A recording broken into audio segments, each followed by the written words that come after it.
Sherdog.com here with Pico. You've been the prospect for a while now. It's taken a while to get you to this cage.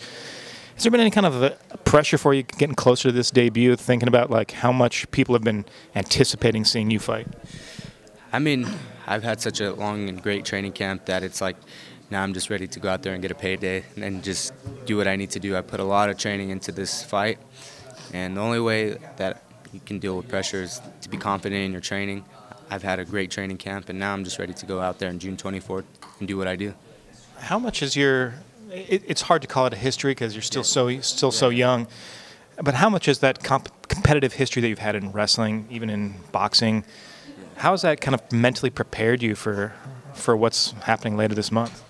For sure. I mean, I started competing at 4 years old. Like, obviously, it's like you're a small kid, but I started competing 4 years old. Then I started boxing, and then I started competing all over the world. You know, world championships in Dagestan and Ossetia, all over Russia, Ukraine. So nothing's really changed. I've always had a competitive attitude, and nothing's going to change in MMA. I'm going to go out there and do what I do. I've been doing it since I was a kid, and now it's just, you know, bigger stages, and that's what you ultimately want to be. Was there any kind of reservation for you, especially with the kind of way the Olympic trials went for you? Was there kind of any reservations that, yeah, maybe I want to wait another 4 years before I do this and go for it one more time? No, I wanted to fight. I've always, as a kid, this is what I've always wanted to do, is be a professional fighter, be able to box, do all kinds of stuff.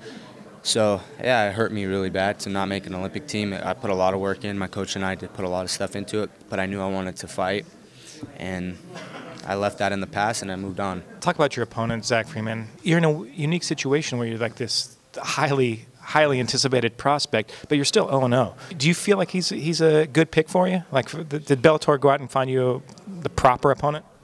No, I think my words were I want a good, tough opponent. I feel I can handle it. Zach Freeman, there was people that wouldn't take the fight. It was offered to a lot of people, and they wouldn't take the fight. So now that when I heard Zach Freeman, a lot of respect to him, but his game, he's long, he's tough. But I see my game is much better. I think he's a little sloppy with some of his strikes, where he positions his hands, how he does his takedowns. I think it will be no match for me. Do you think you might underestimate the stand-up you might have? We'll see. We'll have to find out June 24th. Definitely, I'm bringing everything I got, and it's going to be exciting.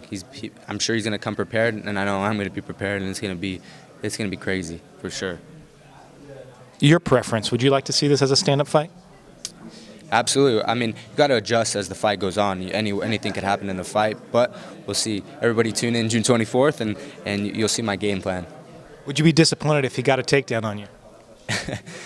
I mean, yeah, definitely, but I would get up and do what I do. I'm not going to let anything, you know, if I slip on a banana peel, he takes me down, I'm going to get up and do what I do. Nothing will change. It's a fight. Do you feel like there's a fast track for you that Pico might be looking at a title shot 5 fights into his professional career? Do you feel like that's too quickly? Well, I mean, we'll see. I believe 5 to 8 fights, I'll be ready for a world title. I feel I need to grow into my manhood a little bit, feel into my body, 155. But I could tell you one thing: in 5 years from now, when I'm 25 years old, nobody on this planet will be able to touch me. Nobody.